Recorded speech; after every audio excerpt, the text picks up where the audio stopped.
líder do PSDB.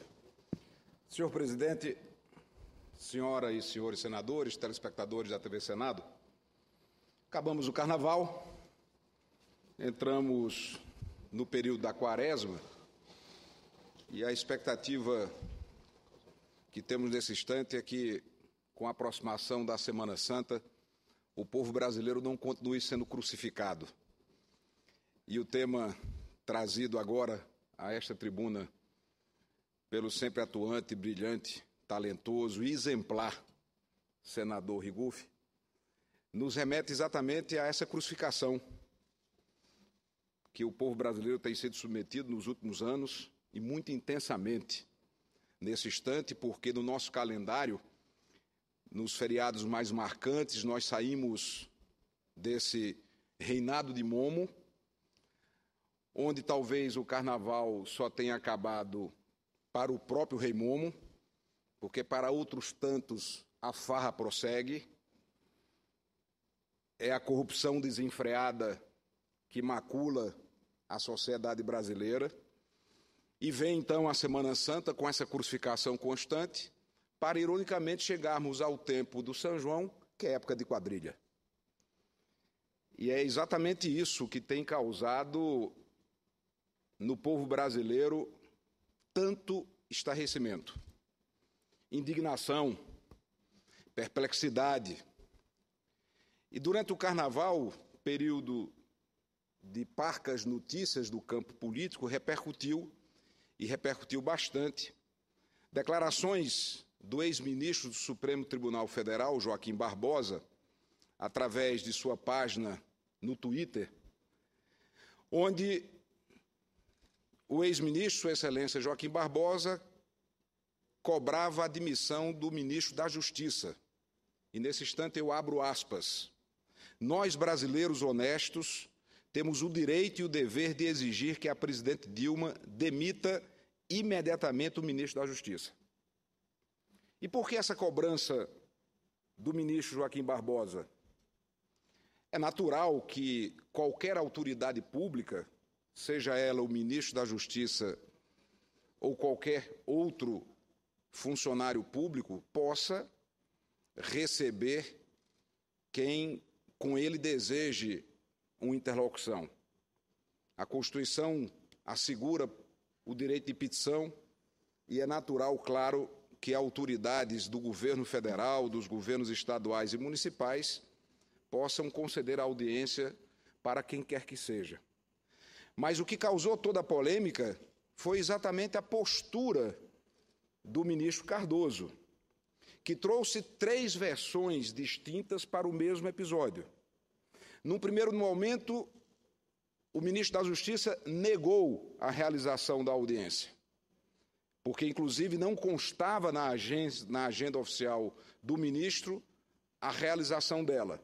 E aí vem a primeira estranheza. Por qual razão não constava da audiência ou da pauta de audiência do ministro aquele encontro que, num primeiro momento, foi negado, que, num segundo instante, trouxe a versão do encontro fortuito, do encontro casual, para que aí sim, numa terceira e definitiva versão, o Ministério e o ministro confirmassem o encontro com os advogados de investigados na Operação Lava Jato. Por que a negativa? Por que esconder o encontro? O que ali foi tratado? O que ali foi discutido? E não se pode requerer, como deseja o ministro, o manto protetor do sigilo, porque nesse instante, na República, não pode haver sigilo. Na República não pode haver segredos, sobretudo durante o curso de uma investigação que é conhecida de todos e que tem na Polícia Federal um dos braços de investigação, Polícia Federal esta, que é comandada pelo ministro da Justiça. Talvez chegue o momento, ou já passe o momento, de termos uma Polícia Federal autônoma, independente, como acontece com o Ministério Público, como acontece com outros órgãos que precisam sim de autonomia e necessitam de liberdade de intervenções políticas para que possam bem funcionar na República. E a Polícia Federal é uma delas. Fica muito claro que não cabe mais no nosso país uma Polícia Federal que esteja comandada pelo ministro da Justiça para que interferências políticas sejam tentadas. Houve uma resposta do ministro atribuindo uma postura ditatorial a quem acredita que o ministro não pudesse conceder as audiências, e eu comungo com o pensamento daqueles que qualquer autoridade tem o direito de receber quem solicitar um contato oficial, mas que isso não seja feito às escuras, que não seja feito nos porões, que não seja realizado às escondidas, como fez o ministro Cardoso, que só revelou o encontro após a publicação do mesmo pela imprensa. E repito, depois de ter negado sua ocorrência por 2 oportunidades. Eu escuto com prazer a parte da senadora Ana Amélia. Senador Cássio, eu sei que o presidente da mesa nesta sessão, senador Paim, tem a compreensão e a tolerância, porque nesta quarta-feira de cinzas, os senadores estarem aqui, pode abrir uma exceção ao regimento interno que não permitiria que eu lhe aparteasse por ser uma manifestação de liderança. Excelência tem toda a razão. Tanto que eu dei para ele 10, agora dei mais 20. A sessão de debate mesmo. Eu queria agradecer, porque já interpretei o pensamento por conhecer o espírito democrático do senador Paim, por entender que uma questão dessa natureza, ela tem uma relevância que transcende aí uma disputa oposição-governo. E Vossa Excelência e eu aí como jornalista, essa matéria, não estamos discutindo se foi certo ou foi errado o ministro da Justiça receber advogados. Não é isto. Como disse Vossa Excelência, uma autoridade deve receber. Aliás, algumas autoridades demoram para receber senadores, demoram para responder telefonemas, contatos de senadores que buscam informação ou buscam tratar de assuntos de interesse das suas regiões e dos seus estados. Eu sou testemunha disso. E, às vezes, a gente aqui chega e até elogia quando é bem tratado, que é obrigação de todos. Quando é bem tratado, que eu digo que a audiência é marcada com celeridade. A questão também já é a manifestação do ex-ministro Supremo, Joaquim Barbosa, que não foi nem da área política, nem da oposição. Foi um ministro do Supremo com uma visão institucional das relações republicanas, em uma matéria que está sob júdice, que é a Operação Lava Jato. Por outro lado, a própria OAB, naturalmente, não se esperava outra atitude da OAB que não fosse defender, o interesse corporativo dos seus advogados. Natural, compreensível. A questão é esta. Por que tantas versões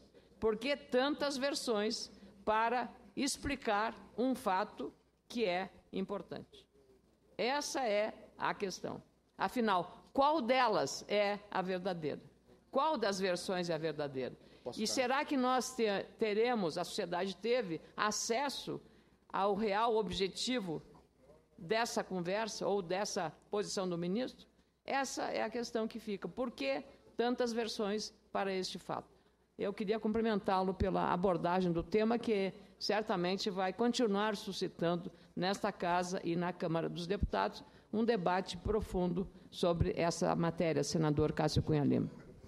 Senadora Ana Amélia, diante do episódio, nós estaremos, inclusive pela liderança do PSDB, sugerindo algumas providências para que tenhamos o esclarecimento completo deste fato, que não parece ser um fato isolado, mas sim um conjunto de iniciativas dentro de uma estratégia de ação de defesa do ministro da Justiça, que, ao invés de defender os interesses do país e da nossa sociedade, age como advogado do próprio governo, que até aí seria, obviamente, natural, que é o governo que ele serve, mas também como advogado de partes envolvidas no processo.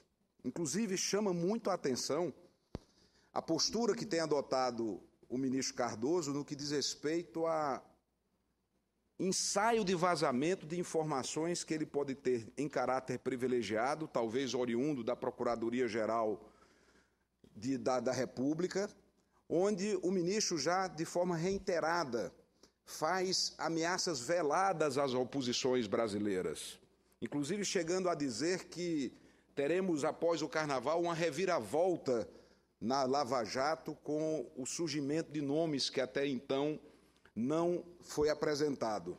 O governo não vai intimidar a oposição do Brasil. O governo não vai calar a nossa voz.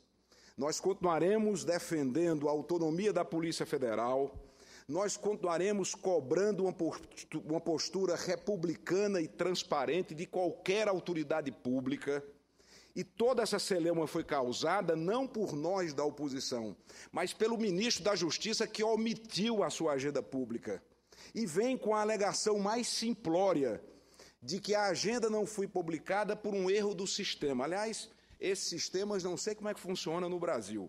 Toda vez que tem um problema foi o sistema que não funcionou, como se o sistema não fosse produzido por homens e por mulheres, como se esses sistemas não fossem fruto da produção humana.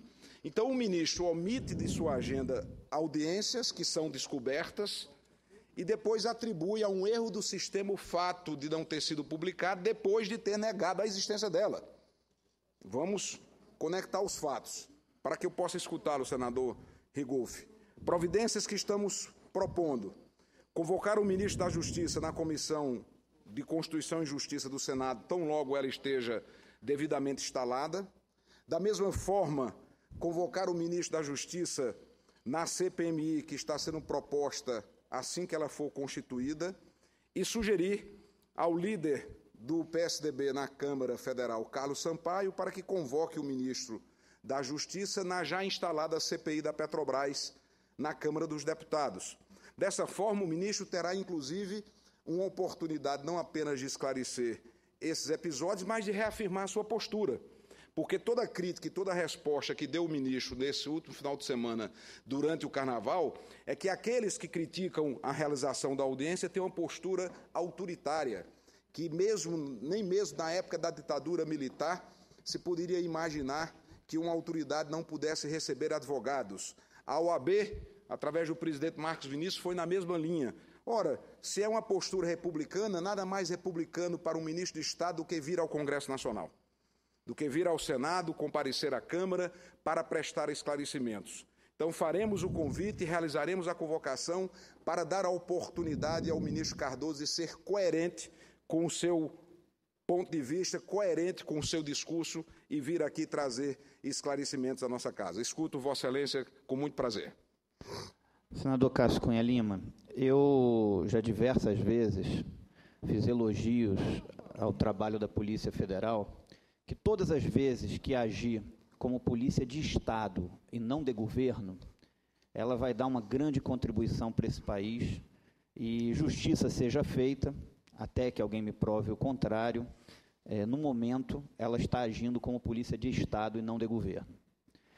Mas, dito isso, eu quero aqui registrar minha opinião e a minha posição de que eu não considero apropriado, sem fazer nenhum julgamento de valor, longe de fazer um juízo de valor, mas eu não considero apropriado que um ministro de Estado da Justiça receba conversas, advogados de réus, advogados digamos assim, de suspeitos, que são proprietários de empreiteiras, sob o qual a sociedade brasileira, no mínimo, tem uma grande nuvem sobre isso.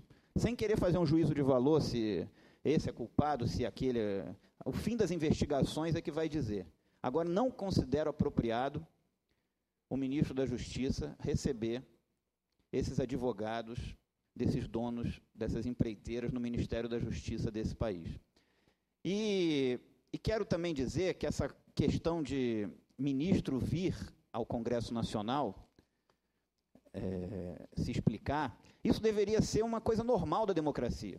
Isso não deveria ser encarado como como uma bomba, como uma grande confusão, como uma coisa de ter que mobilizar parlamentares. Isso deveria ser algo normal da democracia. Eu, inclusive, estou apresentando uma proposição aqui nessa casa para que todas as pessoas com função de ministro de Estado, todos os ministros de Estado, tenham que comparecer ao Congresso Nacional pelo menos uma vez por ano para explicar ao Poder Legislativo, que é o órgão fiscalizador das ações do Executivo, o que estão fazendo no Executivo. Isso deveria ser algo normal da democracia, do Estado Democrático de Direito.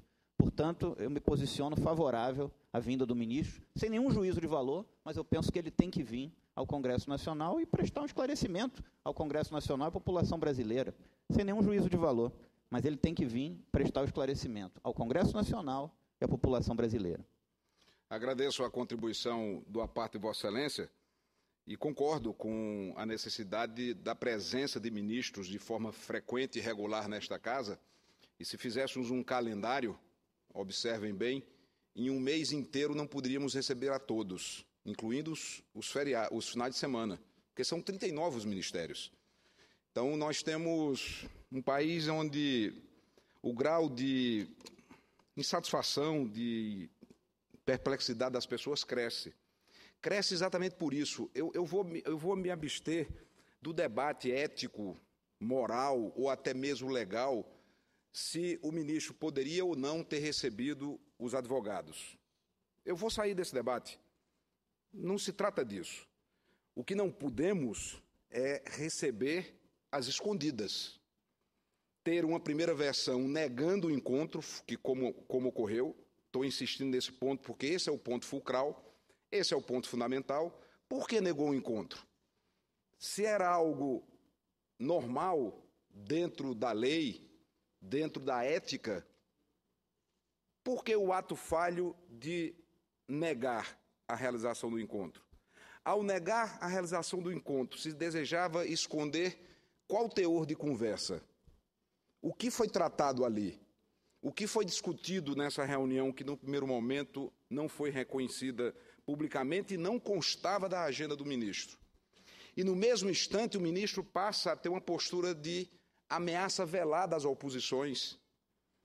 Começa a soltar comentários fruto de conversas privadas, de informações privilegiadas que, porventura, possa ter, que teremos um desdobramento novo na sequência da Operação Lava Jato. Eu disse na semana passada, se querem investigar, podem investigar da coroa portuguesa até a presente data.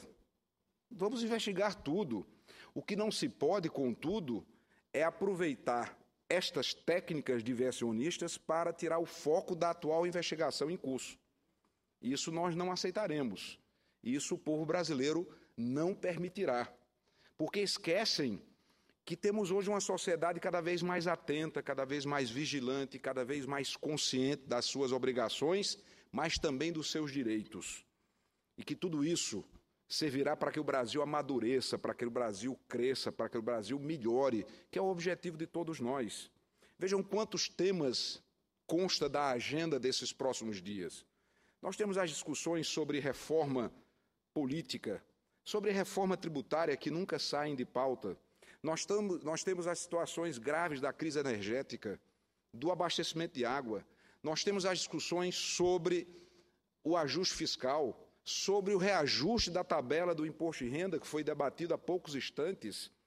Temos Operação Lava Jato, temos agora a agenda secreta do ministro da Justiça. Não pode haver a agenda secreta por parte do ministro da Justiça. Esses temas serão todos debatidos e terá o acompanhamento vigilante, atento e cidadão ou cidadã da sociedade brasileira. Eu escuto o senador Cristóvão e depois escuto o senador José Medeiros com muito prazer. E a senadora também, Vanessa, que pede a parte. Senador Cássio, eu não vou nem discutir, porque eu acho que sua fala já foi muito enfática. O senador Regufe complementou sobre esse aspecto exato, específico, de receber advogados de pessoas que estão presas. Até porque não recebe de preso que roubou um ovo de galinha, que roubou comida para matar a fome. Nunca ouvi falar que recebeu advogado, se é que tem, de quem roubou remédio para levar para casa para uma criança que está doente. e não tem dinheiro, ou seja, recebeu advogados de grandes empresas. Mas é uma outra coisa, eu acho que é uma omissão que eu vi nesses dias, pode ser que ainda seja cedo, da Justiça, não sei se da Polícia Federal, do ministro, que é em relação a esse escândalo que rebentou no exterior de contas de mais de 8 mil, se eu não me engano, de 600 brasileiros no banco HSBC. Não é ilegal ter conta no exterior, desde que declare direitinho sua prestação de contas para o imposto de renda, que diga qual é a fonte do recurso.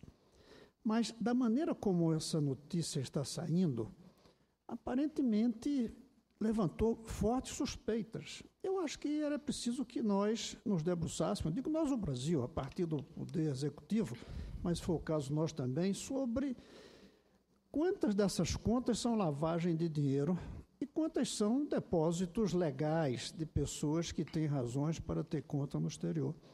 Eu estou achando que é uma certa omissão do Poder Executivo. Aqui nós estamos votando hoje, então não se pode falar em omissão, até porque pelo menos um já está falando no assunto. Eu acho que a gente precisa ter isso esclarecido. Quem são essas pessoas? Quantas dessas têm cobertura legal, moral, para ter essas contas lá fora? E eu imagino que muitos desses têm total cobertura, têm total legalidade. Mas se um só não tiver cobertura na legalidade, a gente precisa apurar, precisa saber o que é que houve e precisa saber se isso não está relacionado também a um circuito de propinas que existe no governo. E quando eu falo isso, nem falo do atual governo, eu falo de todos os governos da história do Brasil, até porque essas contas podem ser antigas também. Não estou fazendo nenhum juízo, nem vinculando isso ao escândalo da Petrobras, embora é muito provável que tenha vínculos aí também. Então, eu acho que a gente devia aproveitar e cobrar do ministro e do Banco Central também, um pronunciamento, um documento, uma afirmação de que foi atrás, de que investigou, de que apurou. A televisão deixa uma coisa constrangedora, dizendo que a Rolls-Royce foi acusada de dar... Aliás, a Rolls-Royce não, aqui, um dos depoentes declarou que recebeu propina da Rolls-Royce para que a empresa vendesse coisa à Petrobras, e na notícia a Rolls-Royce diz: até hoje não recebemos nenhum pedido do governo brasileiro. O governo devia ter feito imediatamente um pedido de esclarecimento para saber o que houve, para saber o que é que está por trás disso, se não é mentira do delator. Eu acho difícil uma pessoa mentir em contra de si próprio. Eu recebi propina e achar que isso aí, a pessoa dizer isso e como se fosse mentira. A pessoa diz porque certamente recebeu. Eu não vi, eu fiquei constrangido de ver uma empresa estrangeira dizer: o governo brasileiro não se interessou em saber se isso é verdade ou não. E agora também esse caso do HSBC, ninguém ouve falar em qualquer reação de parte do governo para esclarecer o que houve, para saber quem são as pessoas, inclusive para inocentar as que têm direitos de ter essas contas, porque senão fica pesando sobre todos algo negativo. Então, eu acho que, aproveitando sua fala, eu queria acrescentar esse assunto também nas cobranças ao ministro.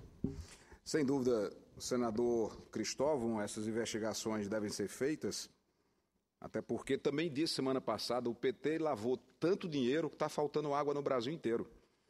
É uma coisa que estarrece o país. Eu tenho usado essa expressão com frequência porque não encontro outra que possa traduzir melhor esse sentimento do povo brasileiro.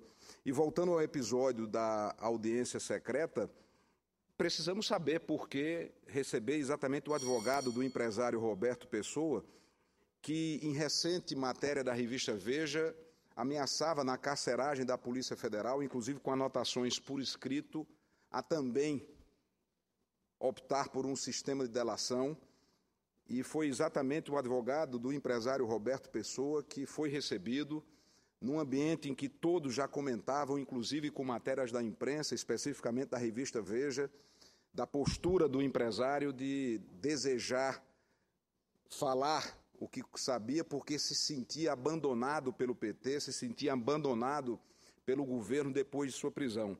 Então, tudo isso precisa ser esclarecido e precisamos levar isso adiante sem recuar 1 milímetro da nossa posição fiscalizadora, de acompanhamento em defesa da nossa sociedade, do nosso povo, mesmo diante dessas ameaças veladas que tem feito o ministro da Justiça, numa estratégia clara de antecipação da defesa daqueles que estão envolvidos com a Lava Jato, porque foi o mesmo método, o mesmo modus operandi que usaram no Mensalão.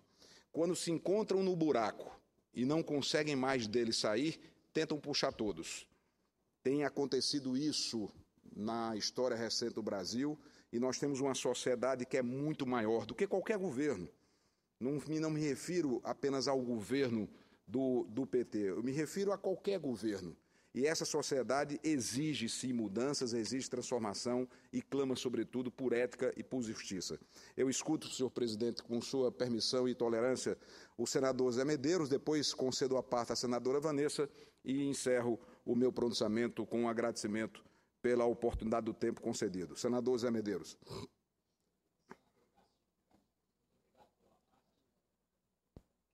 Senador Cássio, muito obrigado pela parte.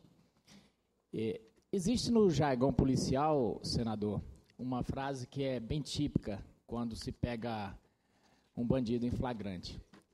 Geralmente, quando ele está se escamoteando ou dissimulando, o policial já dá a frase finalística para ele. Fala, olha, meu amigo, a casa caiu. Eu creio que nós estamos diante de um caso bem típico de que a casa caiu.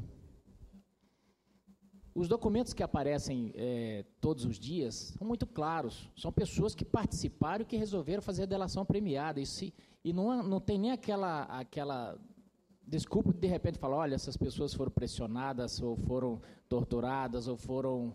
Não, essas pessoas chegaram a ponto de propor devolver, um deles, se eu não me engano, uma quantia de em torno de 100 milhões. Ninguém devolve 100 milhões para fazer... Exato. De dólares. De dólares. Ninguém vai devolver 100 milhões se a coisa não tivesse acontecido. Então, eu creio que o governo está caçando jeito de puxar para dentro desse buraco a presidente Dilma. A semana passada eu disse aqui, senador, que eu não vi as digitais da presidente nisso. Mas eu creio que da forma como estão conduzindo, dentro de pouco tempo, isso vai estar acontecendo. Por quê? Toda hora não se tenta resolver o problema, não se tenta aclarar as coisas, se tenta culpar N pessoas. Agora mesmo, quando o ministro o senhor bem colocou aqui, quando o ex-ministro do STF, Joaquim Barbosa, que representa, sim, uma grande parcela da sociedade, quando tenta lhe caçar a palavra, isso sim é ditatorial. Então, nós estamos aqui diante de um caldeirão onde não se tenta trazer à tona com transparência os fatos. Agora mesmo eu acabei de ler no jornal que em Minas tem uma espécie de interventor para tentar descobrir alguma coisa do governo Aécio para tentar puxar. É o que o senhor falou, tenta se nivelar por baixo e trazer tudo. Mesmo que traga Aécio, mesmo que traga quem for, isso não muda o fato de que as coisas aconteceram. Então o governo está perdendo uma oportunidade grande de passar o país a limpo e de fazer com que a agenda do país ande. E nós temos uma responsabilidade muito grande aqui, como um poder que tem a obrigação de ajudar para que essas coisas aconteçam. Então, esse debate, senhor presidente, é de suma importância, não para polarizar governo e oposição, situação e oposição, mas sim para a gente dar a resposta que a sociedade precisa, porque 13 de junho, junho de 2013 está muito próximo aqui ainda, e de repente a gente vai ficar pensando, foi por causa dos 20 centavos. Não é os 20 centavos. Essas coisas vão acontecendo e a população vai se enchendo, e aí nós temos, só concluindo, senhor presidente, nós temos uma responsabilidade grande, senhor. Quando foi dito aqui que às vezes se atende advogado e não se atende senador, cabe a gente fazer uma reflexão como poder legislativo. E pensarmos na autonomia, senhor presidente, dessa casa. Porque, bem disse o pensador, quem se comporta como verme não pode se reclamar quando é pisado. Nós temos que ter isso aqui em mente, de aproveitarmos essa oportunidade, de ajudarmos o país e, inclusive, ajudarmos o governo, travando esse debate aqui. Parabéns, senhor senador. Senador José Medeiros, eu agradeço a parte de Vossa Excelência. Vossa Excelência usa uma expressão policial e, com muita honra, faz parte do quadro da nossa briosa Polícia Rodoviária Federal. E eu acredito que podemos complementar sua frase com: a casa caiu e o palácio pode ruir. Isso é que nos preocupa. A casa caiu e o palácio pode ruir. Cada vez mais aproxima-se do palácio todo esse enorme esquema de manutenção de poder. E nós estamos diante não de uma investigação. Pela primeira vez, ao menos nessa história recente do Brasil, nós estamos diante de várias delações onde a casa caiu.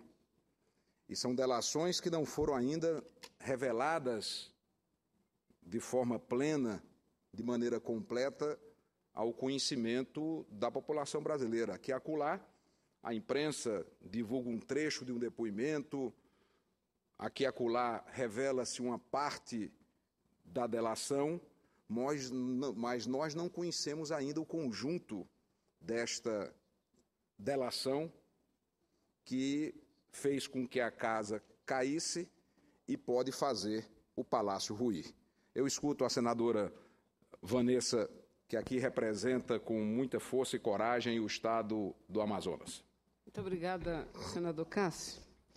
Eu solicito a parte de Vossa Excelência, já agradeço pela concessão, para polemizar um pouquinho, mas eu confesso que com a sua parte final, de seu pronunciamento, eu refaço o meu à parte. Uma série de questões que queria falar, não mais falarei, porque observei que Vossa Excelência, ao fazer a crítica, se diferencia de tantas críticas que nós estamos vendo sendo relatadas pela imprensa.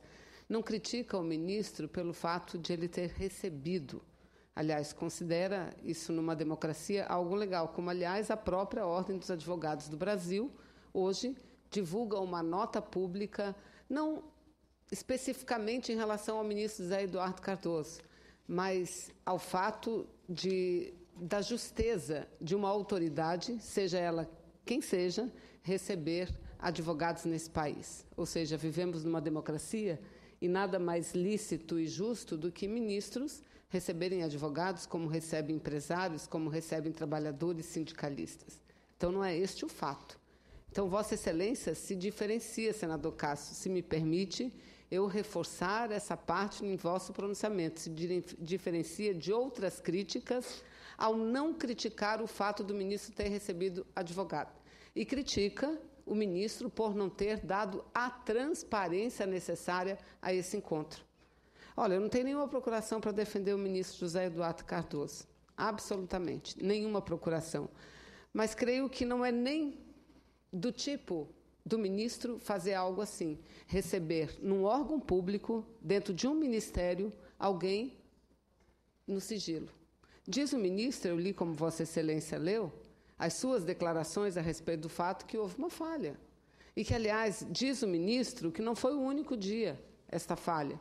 E que, se alguém quiser se deter à agenda do Ministério com mais cuidado, para que não expressemos aqui juízo de valor injusto, que o faça. Então, eu quero registrar isso, senador Cássio Cunha Lima. Eu acho que não dá para a gente procurar fazer tempestade em copo d'água. Tempestade em copo d'água. Nós sabemos que a imprensa, por exemplo, ela detém muito mais conhecimento acerca dessa Operação Lava Jato, fatos que nem nós temos conhecimento, que nem a CPMI passada, que encerrou no final do ano passado, teve. E nem por isso nós estamos diminuindo o papel do Ministério Público ou do Poder Judiciário, senador Cássio Cunha. Nem por isso. Nem por isso. Mas eu tenho convicção de que a imprensa, os meios de comunicação, têm muito mais informações do que revelados. Aliás, ontem eu assisti um telejornal, eu via do apresentador dizendo o seguinte: no Brasil, tudo começa depois do Carnaval. E se as coisas estavam ruins até agora, o que virá é muito pior. Eu vou fazer um discurso aqui dizendo que se ele falou isso é porque ele tem conhecimento de algo ou não, senador. Eu acho que o que nos cabe, primeiro, não deixar o Brasil se contaminar com isso. O Brasil tem que continuar a caminhar, continuar a produzir. Agora, devemos investigar absolutamente tudo, que não fique pedra sobre pedra. E dizer que quando alguns querem envolver outros é para desviar a atenção, não. Quem estiver lá está necessariamente envolvido, senador Cássio. E quem está necessariamente envolvido tem que ser denunciado, tem que ser punido. Eu não quero saber se do seu partido, do meu partido, de quem quer que seja e de onde quer que venha. Esse é o pronunciamento agora, essa é a atitude. Primeiro, defender o Brasil, e defender o Brasil significa manter o nosso desenvolvimento e manter muito forte as investigações para que todos, do atual governo, de governos passados, seja quem for, que meteram a mão naquilo que é do povo, que sejam condenados, que sejam investigados e condenados com a maior imparcialidade que possa existir e que deve ter os agentes públicos, senador. Então, era esse o meu destaque em relação ao seu pronunciamento. Muito obrigada. Eu agradeço, senadora, pela parte e concluo, senhor presidente, a minha fala, apenas dizendo que defender o Brasil, senador Vanessa, é não permitir que ele continue sendo roubado. Defender o Brasil é não permitir que o país continue sendo espoliado por um projeto de poder que aparelhou o Estado brasileiro e que montou uma verdadeira máquina de corrupção para se perpetuar no poder. E o que chama a atenção, para fechar o tema, e eu me eximi do debate ético legal se deveria ou não o ministro conceder audiência para advogados investigados, é o fato da negativa da ocorrência da audiência. É isso que chama a atenção, é isso que trouxe os holofotes para o episódio. Se nada havia a esconder, por que o ministro negou a realização do encontro? Se nada havia a esconder, por que, numa segunda versão, ele disse que apenas foi um encontro fortuito e casual, para que aí sim, numa terceira e definitiva versão, o ministro reconheça a existência da audiência e apenas justifique com uma falha do sistema o fato dela não ter sido tornada pública. Quanto à OAB está fazendo o seu papel de entidade de classe. Eu sou advogado inscrito na OAB da minha querida e amada Paraíba, 6836 é a minha inscrição na OAB-PB, e compreendo que o advogado não pode ser tolhido do exercício de suas funções e a OAB ficou restrita à defesa do exercício da atividade profissional dos advogados, operadores de direito, que não podem ser criminalizados. Portanto, encerrando este meu pronunciamento, estaremos propondo a convocação do ministro da Justiça para a Comissão de Constituição e Justiça desta Casa, quando ela for devidamente instalada. Estaremos também propondo a convocação do ministro, caso consigamos a instalação da CPMI da Petrobras, e propondo a convocação de Sua Excelência na já instalada CPI da Petrobras da Câmara dos Deputados do nosso país. Agradeço, presidente, mais uma vez pela tolerância e pela contribuição ao bom debate. Muito obrigado. Foi o senador Cássio.